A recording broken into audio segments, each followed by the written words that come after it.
ஏய் சாதனா, என்னடி பண்றீங்க? காலையில உன்னை எந்திரிச்சு காணும்ட்டேன்னா காலையில கிச்சன்ல வந்து என்ன பண்ணிக்கிட்டு இருக்க? கிச்சன்ல வந்து நீ என்ன வேலையெல்லாம் பார்க்கணும்னா அதான் அம்மா இருக்காங்கல்ல. நீ எதுக்கடி இப்ப எந்திரிச்சு வந்த? இல்ல கார்த்தி, தண்ணி தாகமா இருந்துச்சு, அதான் குடிக்கலான்னு வந்தேன். நீங்க ஏன் என்னை தேடுறீங்க? நான் ஒன்றும் உன்னையும் தேடல, என் புள்ளையதையும் தேடினேன். உன்னைய யார் தேட போற? நீ எங்க வேணாலும் போ, உன்னைய வா நான் தேட போறேன். என் புள்ளைய காணாம பார்க்காம இருக்க முடியுமா? அதே கொஞ்சம் பக்குன்னு ஆயிடுச்சு. அப்ப நீங்க என்னை தேடல, அப்படித்தானே கார்த்தி? அப்படின்னு சொல்ல முடியாது. என் பொண்டாட்டியை தேடாம இருப்பனா? கண்டிப்பா தேடுவல்ல. காலையில உனக்கு தண்ணி தாக எடுக்குதா? பின்ன தண்ணி குடிக்கிறேன்னா இங்க டாக்டர் போனா தண்ணி சத்தே இல்ல, தண்ணி குடிக்கிறியான்னு கேக்குறாங்க. நானும் எவ்வளவு தண்ணி தாம குடிச்சுக்கிட்டே இருக்குது. பேசாம ஒரு ஸ்ட்ராவை போட்டு குடத்துக்குள்ள போட்டு இழுத்துக்கிட்டே இருக்க வேண்டியதான் போல. குழந்தை பிறக்கிறதுக்குள்ள என்னென்ன ஆக போதும். நான் வெயிட் போட போறேன், பார்த்துட்டே இருங்க. ரூம்ல மோந்து வச்சுட்டு குடிக்க வேண்டியதானடி. காலையில எஞ்சி இங்க வந்துட்ட. நைட்டு மோந்து வச்சது காலி ஆயிடுச்சுப்பா. இல்லைன்னா வர போறேன். என்ன 1008 கேள்வி கேட்குறியே? நான் என்ன கிச்சனுக்கு தானே வந்தேன்? சொல்லாம கொள்ளாம ஃபாரினுக்கு எதுவும் போயிட்டேனா? ஃபாரினுக்கு போனா கூட விட்டுருவிய போல. இந்த இருக்க கிச்சனுக்கு வந்தது பெரிய குத்தமா போச்சு போலயே. ஆமாடி, நீ ஃபாரினுக்கு போனா கூட எனக்கு ஒன்றும் தெரியாது. நான் வாட்டுக்க சரின்னு விட்டுருவேன். ஆனா நீ கிச்சனுக்கு வந்திருக்கீல்ல, அதான். அப்ப நான் ரொம்ப தூரம் போனா உங்களுக்கு கவலை இல்லை, நல்லா ஜாலியா இருப்பீங்க. என்ன பிளானு? அடியே சும்மா விளையாட்டுக்கடி. உன்னை பெட்ரூம்ல காணும்னே எவ்வளவு பதறி அடிச்சு மாமா ஓடி வந்துட்டேன் பத்தியா? இதுலலாம் நீ வெளியில எங்கேயாச்சும் போனீன்னு வச்சுக்கவே, நானும் அடுத்த ஃபிளைட்டை பிடிச்சே வந்துருவேன். வருவீங்க வருவீங்க. உங்களை விட்டுட்டு எங்கே காட்டி நான் போறேன்? அதெல்லாம் எங்கேயும் போக மாட்டேன். உங்களையும் பாப்பா விட்டுட்டு நான் எங்கேயாச்சும் போவேனா சொல்லுங்க? ஆமா, என் பொண்ணு என்ன சொல்றா? உதைக்கிறாளா? ஏய், பொண்ணு இல்ல பையன். அது எப்படி? நீ மட்டும் கான்ஃபிடென்ட்டா பையன் சொல்லுவ, நான் மட்டும் கான்ஃபிடென்ட்டா பொண்ணுன்னு சொல்லக்கூடாதா? கண்டிப்பா பொண்ணு தான். கார்த்தி, இந்த விஷயத்துல விளையாடாதீங்க. எனக்கு பையன் தான், அம்மாவோட பையன். அம்மா சொல்றதே கேட்பாங்கல்ல பையன், அம்மா பையன். அந்த பையன் தான் எனக்கு வேணும். உங்களுக்கு பொண்ணு வேணும்னா அப்புறம் பார்க்கலாம். அப்புறமா அதெல்லாம் முடியாது. எனக்கு ஃபர்ஸ்ட் பொண்ணு. உனக்கு பையன் வேணா நீ அப்புறமேத்துக்க, அதை பத்தில எனக்கு கவலை இல்லை. ஹலோ, என்ன பொண்ணுனே முடிவு பண்ணிட்டீங்க போல? பையன் தான். பாப்பமா, பெட்டு வச்சுக்கலாமா? ஓ, என்கிட்டே வா. சரிடி, பெட்டு வச்சுக்கலாம். என்ன பெட்டு நீயே சொல்லு. இல்ல இல்ல, நீங்களே சொல்லுங்க. நீங்க தான் நல்லா சொல்லுவீங்க. சரிடி, ஒருவேளை பொண்ணு பிறந்துருச்சுன்னா நீ எனக்கு டெய்லி 1000 கிஸ் தரணும். ஓகேவா? ஒருவேளை பையன் பிறந்துட்டா? பையன் பிறந்துட்டா டெய்லி 1000 கிஸ் நான் உனக்கு தரேன். என்ன டீல்? ஓகேவா? நடிச்சிடலாம் முறைக்கிற. நான் கரெக்டாக தானே சொன்னேன். பொண்ணு பிறந்தா நீ எனக்கு 1000 கிஸ் டெய்லி. ஒருவேளை பையன் பிறந்தா நான் உனக்கு 1000 கிஸ். பனிஷ்மெண்ட் ஓகே தானே? எதுவாக இருந்தாலும் பாரம்பரியம் இல்லாமல் பார்க்கணும். நீ என்னடானா முறைக்கிற. நான் கரெக்டாதாப்பா சொன்னேன். இதே பெட்டு. என்ன டீலா டீல் இல்லையா? நான் அதுக்கு தான் உடனே சொல்லணும்னு சொன்னேன். நீ தானே என்ன சொல்ல சொன்னேன், அதனால இதான் ஓகே. ஏய் கேடி பையலே, இப்படிதான் பெட்டு கட்டுவாங்களா? நீ சரியான கேடிடா. Okay okay, thank you. பிடிக்கும். தேங்க்யூ செல்லம். போட போட்டு. Very very very very very thank you செல்குட்டி. டேய், உன்னை நான் திட்டிக்கிட்டு இருக்கேன், உனக்கு கோபமே இல்லையா? பொண்டாட்டிக்கிட்ட கோவப்பட்டா எப்படி? அதுவும் நீ செல்லமா திட்டுற. கேட்க நல்லா தானே இருக்கு. இதுக்கு எதுக்கு நான் கோவப்பட போறேன்? என்ன செல்லம்? நல்லாவே சமாளிக்கிறேன். சரி செல்லம், மாமா சில பல வேலையெல்லாம் இருக்கு, போயிட்டு வந்துடுறேன். அப்புறம் நம்ம பெட்டுக்கட்டணும்ல, அதை மறந்துடாத, ஞாபகம் வச்சுக்க. பொண்ணுன்னா நீ தரணும், பையன்னா நான் தரணும். ஓகேவா? ஞாபகம் இருக்கு, போங்க. என்னடி ரொம்ப கோவமாதான் பேசுற? நீனே சொல்லு கார்த்தின்னு சொன்னேன். நான் சொன்னா இப்படி கோவமா பேசுற? அப்பப்பா, உன்னை நம்பி எதுவும் சொல்லக்கூடாது போல. எல்லாத்துக்கும் கோவம் தான். போ, நான் கோச்சிட்டு போறேன். போங்க, ரொம்ப நட்டமா போச்சு. பாத்துக்கிறேன்டி, குழந்தை மட்டும் வெளியில வரட்டும், அதுக்கப்புறம் இருக்கு பாத்துக்கிறேன். பாப்பீங்க, அப்புறம் தெரியும். எல்லாம் என்னை சொல்லணும். உங்களுக்கு வாய் அதிகமாயிடுச்சு, கொழுப்பு அதிகமாயிடுச்சு. சாப்பாட்டெல்லாம் குறைக்கணும், அப்பதான் கொழுப்பு கொஞ்சம் குறையும். ஓடி முதல்ல மூஞ்சிய மாத்திடி, பார்க்க செய்கல உருன்னு வச்சுக்கிட்டு இருக்க.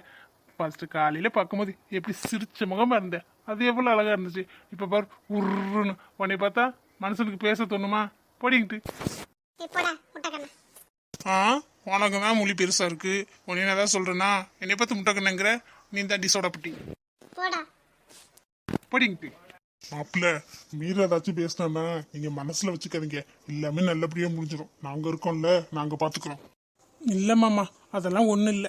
என்னோட மீரா தானே, அதெல்லாம் நான் ஒன்றும் ஃபீல் பண்ண மாட்டேன். அவளுக்கு எல்லாம் தெரிஞ்சாவே என்னை இப்படி பேச போறா, அதனால ஒன்றும் இல்லை, விடுங்க. அம்மா என்னடி இப்ப? எதுக்கு இப்படி கத்திக்கிட்டு இருக்க? ஓ எல்லாரும் இங்கே தான் இருக்கீங்க போல. அப்போ எல்லாம் உங்களோட வேலை தான். என்ன சொல்றப்ப நீ? என்ன என்னோட வேலை? இப்போ நம்ம வீட்டு வாசல்ல யாரும் வந்துட்டு போன மாதிரி இருந்துச்சு. யாரு? இல்லம்மா, உனக்கும் அசோக் தம்பிக்கும் கல்யாணம் பண்ணலான்னு பார்த்தோம், 4 இது குறிக்கலான்னு. அதுக்கு என்னம்மா இப்போ உனக்கு? யாரை கேட்டுப்பா இந்த மாதிரி பண்ணுறீங்க? நான் அன்னைக்கே சொன்னேன்ல இந்த மாதிரிலாம் பண்ணாதீங்க அப்படின்னு. மறுபடியும் அதே பண்ணா என்ன அர்த்தம்? போதா குறைக்கு இந்த இருக்காரு மாப்பிள்ளை சொல்லிக்கிட்டு இருக்கீங்களே, அவர் வந்து சிவா கிட்ட மீராவை விட்டுட்டு போயிருங்க, அவளை நான் தான் கல்யாணம் பண்ணிக்க போறேன் அப்படின்னு சொல்லி வச்சு காலேஜ் பூரா தெரிஞ்சிருச்சு. நான் கூட இந்த அசோக் மாமாதே வந்து இப்படி பேசியிருப்பாருன்னு நினைச்சேன். இங்கே வந்து பார்த்தானே தெரியுது எல்லாம் நீங்கள் எல்லாம் சேர்ந்து போட்ட பிளான். அப்படித்தானே? ஏப்பா நீங்களும் இப்படி பண்ணுறீங்க? என்கிட்ட ஒரு வார்த்தை சொல்லணும்னு உங்களுக்கு தோணவே இல்லையா? எனக்கு தான் பிடிக்கலங்கிறேன், அப்புறம் மறுபடியும் பண்ணிக்கன்னா எப்படி? மீரா, எதுவும் தெரியாம பேசாத. எல்லாம் உன்னோட நல்லதுக்கு தான் நாங்க செய்யறோம். இவ்வளவு நல்லது செஞ்சவங்க, சின்ன பிள்ளைல இருந்து உனக்கு எது வேணும் வேணான்னு பார்த்து பார்த்து செஞ்சவங்க. இப்ப கல்யாணத்துல அடி உனக்கு தப்பு பண்ணிட போறோம். அசோக் தம்பி ரொம்ப நல்ல தம்பிடி. நான் ஒன்றும் இப்போ நல்லவங்க இல்லைன்னு சொல்லவே இல்லையேம்மா. நல்லவங்க இருக்கட்டும் ஒரு பக்கம், அதுக்காக நல்லவங்களா இருக்கவங்க எல்லாரையும் கல்யாணம் பண்ணிக்க முடியுமா? நம்ம மனசுக்கு பிடிச்சிருக்கணும்ல. ஏன் அசோக் மாமா அவங்கதே சொல்கிறாங்க, ஏதோ சொந்த விட்டுறக்கூடாது, இந்த பையனுக்கு யாருமே இல்லை, கல்யாணம் பண்ணி வைக்கணும் அப்படின்னு. நான் உங்ககிட்ட சொன்னேன்ல பிடிக்கலேன்னு. நீங்கள் நல்ல மனசில் இருந்தால் என்ன பண்ணியிருக்கணும்? ஒதுங்கி போயிருக்கணும். அதை விட்டுட்டு சிவா கிட்ட வந்து மீராவை விட்டுட்டு போயிருங்க, நான் தான் கல்யாணம் பண்ணிக்க போகிறேன், அதனால உங்கள் மனசில் ஏதாச்சும் ஆசை வச்சுருந்தா மறந்துடுங்க, அப்படி இப்படி நீ ஏதேதோ சொல்லியிருக்கீங்க போல.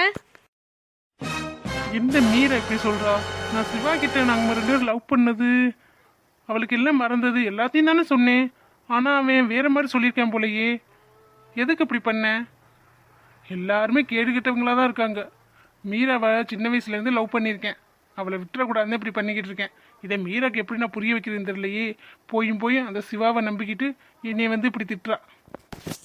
சொல்லுங்க அசோக் மாமா, எதுக்கு அப்படி சொன்னீங்க? இப்போ காலேஜ் பூரா ஒரு மாதிரியா பேசுகிறாங்க, உனக்கும் உன் மாமா பையனுக்கும் கல்யாணமாமே, அதை வச்சுக்கிட்டு இந்த சிவாவோட சுற்றிக்கிட்டு இருக்கியா அப்படின்னு தப்பாக பேசுகிறாங்க. எல்லாம் உங்களால தான்.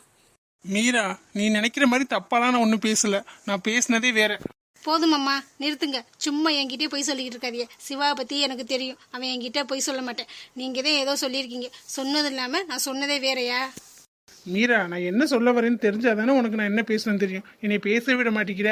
சிவா உன்கிட்ட என்ன சொன்னேன்னு தெரில, ஆனால் நீ சொன்ன மாதிரிலாம் நான் சொல்லலை. நீங்கள் பேசுகிறதெல்லாம் கேட்க முடியாது, நான் சொல்கிறது தான். இனிமேல் இந்த மாதிரி பண்ணுற வேலை வச்சுக்காதீங்க. அம்மா அப்பா உங்களுக்கும் தான் சொல்கிறேன். சும்மா கல்யாணம், மாமாவை கல்யாணம் பண்ணிக்க அப்படி இப்படின்னு சொன்னீங்க, அப்புறம் நான் வீட்டை விட்டு வெளியில் போயிடுவேன். பார்த்துக்க, வெளியில் போய் சிவா வீட்டில் போய் தங்கிடுவேன். என்ன வசதி பார்த்துக்கோங்க. கொஞ்சம் பொறுமையாக இருந்தால் உங்கள் இஷ்டத்துக்கு பண்ணுவீங்க போல். மறுபடியும் ஏதாவது பண்ண தெரிஞ்சிச்சு அப்புறம் இருக்கு உங்களுக்கு. என்ன மாப்பிள்ள இவ எப்படி பேசிட்டு போறா? நீங்க அந்த பையன் போய் என்ன சொன்னீங்க? அச்சோ அத்தை, இவ சொன்ன மாதிரி நான் சொல்லவே இல்லை. நாங்கள் லவ் பண்ணது, வீடு கட்டினது, ஆக்சிடென்ட் ஆனது, மறந்தது, அதெல்லாம் சொல்லி தான் கொஞ்சம் விளைவிக்கிங்கன்னு சொன்னேன். ஆனால் அந்த பையன் என்னடானா வேற மாதிரி சொல்லியிருப்பேன் போலயே. என்ன மாப்பிள்ள சொல்றீங்க? ரொம்ப நல்ல பையன்ல நினைச்சுக்கிட்டு இருக்கோம், ஆனா மீரா வேணும் இப்படி சொல்லி ஏமாத்திருக்கேன். நல்ல பையனா இருந்தா நீங்க என்ன லவ் பண்ண தெரிஞ்சு கொஞ்சம் ஒதுங்கணும்ல, அதானே நல்ல பிள்ளைக்கு அடையாளம். ஆனா அவன் வேற மாதிரில சொல்லி வச்சிருக்கேன் போலயே. அதே மீரா கோவமா இருக்கா. இருக்கட்டும், அவ கோவம் பிடிச்சா அப்படியே விட்டுற முடியுமா? ஏதாச்சும் ஒரு வழி பண்ணியே ஆகணும். வேணாந்த விட்டுருங்க. அவ ஏற்கனவே கோவமா பேசிட்டு போறா, மறுபடியும் ஏதாச்சும் ஒன்று ஆச்சுன்னா வேணாந்த. இல்ல மாப்பிள்ள அப்பெல்லாம் விட்டுற முடியாது. இவ சொல்றதுதான் கரெக்ட். ஏதாச்சும் ஒண்ணு பண்ணி உங்க பேருக்கு கல்யாணம் பண்றதுதான் கரெக்டா வரும். அவ சொல்லிட்டு போறது கேட்டீங்கல்ல, மறுபடியும் ஏதாச்சும் பண்ணா சிவா வீட்டுல போய் உட்காந்துன்னு சொல்றா. அவ மனசுல கொஞ்சம் கொஞ்சமா அவன் மாத்தி வச்சிருக்கேன். அதை நம்ம விடக்கூடாது. கூடிய சீக்கிரத்துல உங்களுக்கு கல்யாணத்துக்கு அவ வேணான்னு சொன்னாலும் பண்ணிதான் ஆகணும். வேற வழியே இல்லை. சரிங்க அத்தை, என்னமோ பண்ணுங்க. மீரா நல்லா இருக்கணும், எனக்கு அது மட்டும்தான். இல்லைன்னா அவ வேற யாராச்சும் கல்யாணம் பண்ணி சந்தோஷமா இருந்தாலும் சரிதான். ஆனா இந்த சிவா இப்படி பேசுறத பார்த்தா நல்லவனா என்னன்னே எனக்கு தெரியல.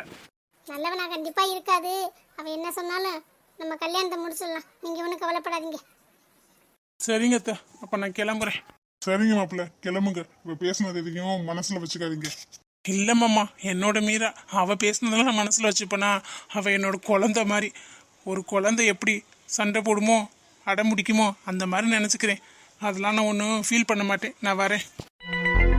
அம்மா என்ன பண்ற? சாப்பிட்டியா? ஆ சாப்பிட்டேன். எங்கே இப்படி ஊர் சுற்றுறதான் வேலையா? சின்ன பிள்ளைங்க ஊர் சுத்தாம உன்னை மாதிரி வீட்லயே உட்காந்துருப்பாங்களா? இப்போ எதுக்கு மூஞ்சிய கட்டுற? ஆமாம், நான் ஏதாச்சும் வாயை திறந்தா மூக்கு வேர்த்துருமே. நீங்கள் வந்துடுவீங்க, இல்லைன்னா உங்கள் அம்மா எங்கே ஆளையே காணோம், அவங்க வந்துடுவாங்க. அம்மா கோயிலுக்கு போயிருக்கு. அதுக்கு பதிலாக தான் நீங்கள் வந்துட்டீங்களோ? சரி இந்தாம்மா, உனக்காக சாரி வாங்க தான் போனோம். நல்லா இருக்கான்னு பாரு. உனக்கு இந்த கலர் பிடிக்கும்ல? வேணாம், எனக்கிட்ட இருக்க சேலையே கட்ட முடியல. இந்த சேலையை வச்சு நான் என்ன பண்ண போகிறேன்? பீரோர்களை வச்சு பூசை தான் பண்ண போகிறேன். வேணாம், நீனே கட்டிக்க. நான் இப்போ வந்து உங்ககிட்ட சேலை இல்லை நான் கேட்டேன். எதுக்கு போய் சும்மா எடுத்துக்கிட்டு இருக்கீங்க? ஏண்டி பிள்ளைங்க ஆசையா முதல்ல எடுத்து தரதுக்கு வாங்கி கட்டிக்கிறதுக்கு என்ன? பீரோல் நிறைய வச்சிருக்கேன்னா அதுக்கு என்ன பண்றது? வாங்கி கட்டிக்க. நீ இதுக்கப்புறம் சேலையே வாங்க மாட்டியா? அந்த சேலையோட சேலை இருக்குன்னு கடைக்கு போகாம வாங்காம இருக்க போறியா? இல்ல இது என்ன என் மக சம்பாரிச்சா வாங்கி கொடுக்குற? நான் ஆசையை எடுத்து கட்டிக்கிறதுக்கு எவன்ட்டு காசோ எனக்கு ஒன்றும் தேவையில்லை. ராகுல், நான் இதுக்கு தான் சொன்னேன். எங்க அம்மா பத்தி எனக்கு நல்லா தெரியும். இந்த மாதிரி தான் பேசுவாங்க. சேலை எடுக்க வேணான்னு சொன்னேன். நீங்க தான் எல்லாருக்கும் எடுக்கும்போது அத்தையை மட்டும் எப்படி விடுறது? அவங்களுக்கு முதல்ல நான் எடுத்து கொடுக்குறேன்னு ரொம்ப சென்டிமெண்டாக பேசி எடுத்தீங்க. இப்ப பாத்தீங்கல்ல. இல்ல ஸ்வேதா, எல்லாருக்கும் எடுத்தோம், அத்தைக்கும் எடுக்கணும்ல, அதனாலதான் எடுத்தேன். ஆனா அத்தை இப்படி பேசுறாங்க. எல்லா விஷயத்திலும் இப்படி பண்ணா நான் என்னதான் பண்றது? நான் அப்படி உங்களுக்கு என்ன பண்ணுனேனே தெரியலையே. பிள்ளைங்க தான் ஆசைப்படுதுகள்ல, வாங்கினா உனக்கு என்னடி குறைஞ்சா போயிருவேன்? எனக்கெல்லாம் ஒன்று வேணாங்க. எனக்கு இருக்கிற சேலையே போதும். வேற யாரும் வாங்கி கொடுத்து நாங்கள் வாங்க வேண்டிய ஒன்றும் அவசியம் இல்லை. அத்தை என் மேல கோவம்னா அதை என்கிட்ட மட்டும் காட்டுங்க. ஸ்வேதா என்ன பண்ணா பாவம்? அவ எவ்வளவு மனசு கஷ்டப்படுவா தெரியுமா? அவ கூட உங்களுக்கு வேணான்னு தான் சொன்னான். நான் தான் அத்தைக்கு எடுக்காம இருந்தா அவங்களுக்கு மனசு கஷ்டப்படணும்னு எடுத்தேன். ஆனா நீங்க இப்படி பேசுவீங்கன்னு நினைக்கவே இல்லை. உங்க பெத்த பொண்ணுகிட்டே இப்படி பேசுவீங்களா? உன் கோணம் நல்லா தெரிஞ்சிருச்சுமா. பிள்ளைங்களுக்காண்டி எல்லாத்தையும் பெத்தவங்க அட்ஜஸ்ட் பண்ணி போவாங்க. ஆனா நீ எதுவுமே பண்ண மாட்டில. இப்ப வாங்குறியா என்னடி நீ? எனக்கு வேணான்னா வேணாம். சும்மா சேலை கொண்டு நீட்டிக்கிட்டு வாங்கினா போங்க. உங்கள் ஆசை மருமக இருப்பாங்கல்ல, அவள்கிட்ட கொண்டு கொடுங்க. அவள் கட்டிக்கிட்டு எல்லாத்திக்கிட்டு திரிவா. சேலை வாங்கி தருவாந்தேன். நாங்கள் பீரோவில் திறந்து வச்சுக்கிட்டு உட்காந்து இருக்க மாக்கோம். இந்த சேலைலாம் ஒன்று எனக்கு தேவையில்லை. அப்படியே சேலை வாங்கி கொடுத்துட்டா இவங்களை அப்படியே வாங்க மருமகனே அப்படின்னு சொல்லி கையில் தாங்கும்னு நினச்சிக்கிட்டு இருக்கீங்களோ? அந்த வேலையெல்லாம் என்கிட்ட நடக்காது. உங்களுக்கு பிடிக்குதுன்னா நீங்கள் வச்சுக்கோங்க. எனக்கெல்லாம் எதையும் வாங்கி கொடுத்து எதுவும் பண்ண முடியாது. என்னப்பா அம்மா இப்படி பேசிட்டே போறாங்க? அவங்க மனசு மாறும் பார்த்தா மாறவே இல்லை. இதுக்கு தான் நான் சாரி வேணான்னு சொன்னேன். இந்த ராகுல் தான் கேட்கவே இல்லை. சரி விடுமா, அவட்டெல்லாம் மனசை பேச முடியுமா? நானே என்னமோ சொல்லி பார்த்துட்டேன், அவ கேட்குற மாதிரியே இல்லை. பட்டுதான் திருந்துவாளோ என்னமோ. என்ன படுறதுக்கு அவளுக்கு நேரம் இருக்கு. நீ கவலைப்படாத. நீ ஏன் அழுதுகிட்டு இருக்க? சேலை கொடு, நான் கொண்டு வைக்கிறேன். அவ கட்டிப்பா. கட்டலைன்னா வந்து வீட்டில் இருக்க முடியாது. ஸ்வேதா நீ அழுகாத. அத்தை அப்படிதானே, அவங்க குணம் தானே தெரியும். நீ சும்மா போட்டு அழுதுகிட்டு இருக்காத. வா ரூமுக்கு போகலாம். இல்ல ராகுல், மனசு ரொம்ப கஷ்டமா இருக்கு. ஒரு வீட்டுல மருமைங்க ஏதாச்சும் வாங்கி கொடுப்பாங்களா அப்படின்னு ஏங்கிக்கிட்டு இருக்காங்க. ஆனா இங்க வாங்கி கொடுத்தாலும் வாங்குற நிலைமையில அம்மா இல்ல. நல்ல மருமையின வந்தா யாருக்கும் பிடிக்காத என்னமோ. மாப்பிள்ள நீங்க போட்டு ஏன் மனசை போட்டு குழப்பிக்கிட்டு இருக்கீங்க? அவ கிடக்குற, அவெல்லாம் இன்னும் அனுபவிக்க வேண்டியது நிறைய இருக்கு. அதுக்காகலாம் நீங்க எதுவும் தூணக்கூடாது. ஸ்வேதா நீ அழுகாத. நீ அழுத மாப்பிள்ளைக்கு மனசு கஷ்டமா இருக்கும்ல. நீ கண்ணை தொடச்சிட்டு போ. இல்லப்பா, அம்மா இப்படி பண்ணிக்கிட்டே இருக்காங்க. அண்ணியும் இப்படிதான் பண்ணாங்க. இப்ப பார்த்தா ராகுலையும் இப்படிதான் பண்றாங்க. அவங்க என்ன நினைச்சுக்கிட்டு இருக்காங்கன்னு தெரியல. ஆனா அந்த மித்ரா வந்தா மட்டும் எப்படி நல்லா பேசுறாங்க. என்ன தப்பு பண்ணாலும் அவ பண்றதை கேட்கவே மாட்டாங்கல்ல. மறுபடியும் மன்னிச்சு ஏத்துக்கிறாங்க. அது எப்படிப்பா அவங்களுக்கு தோணுது? யாரோ ஒருத்திக்காண்டி நல்லா பேசுறாங்க, நல்லா செய்யறாங்க. அவ பொய் சொன்னா கூட ஏத்துக்கிறாங்க. ஆனா நம்ம குடும்பத்துல யாராச்சும் இப்படி பண்ணா பேசுறது கூட இல்லை. நீங்க தான் வேணான்னு அத்து விடுறாங்க. இதுக்கு தப்பா சொன்னேன்.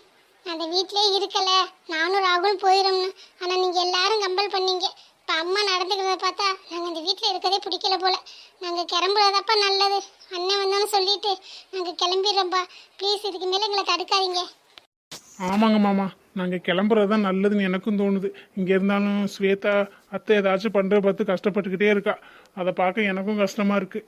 நாங்கள் கிளம்பிடுறோம். ஊட வந்து உங்களை பார்த்துக்குறோம். சரி, கார்த்தி வரட்டும். அவன் என்ன சொல்கிறான்னு பார்த்துக்கிட்டு அதுக்கப்புறம் முடிவு பண்ணலாம். சரிங்கப்பா. பாட்டிக்கிட்ட சொல்லாதீங்க. பாட்டிகிட்ட சொன்னா அம்மாவை தான் ரொம்ப திட்டுவாங்க. பாவமாகவும் இருக்கு ஒரு பக்கம் கோவமும் வருது. என்ன பண்ணுறதுன்னு எனக்கு ஒன்றும் தெரியலை. அதெல்லாம் பாட்டிக்கு எப்படியும் தெரிஞ்சிருமா. நம்ம சொல்லனாலும் பாட்டிக்கு எல்லா விஷயமும் தெரிஞ்சிடும். உங்கள் அம்மா திட்டுவாங்கன்னா உனக்கு என்ன, வாங்கிட்டு போகிறா விடுவே. சரிப்பா, நாங்கள் ரூமுக்கு போகிறோம். சேலை கொண்டு பத்திரமா வைங்க. அம்மாக்காக வாங்கினது.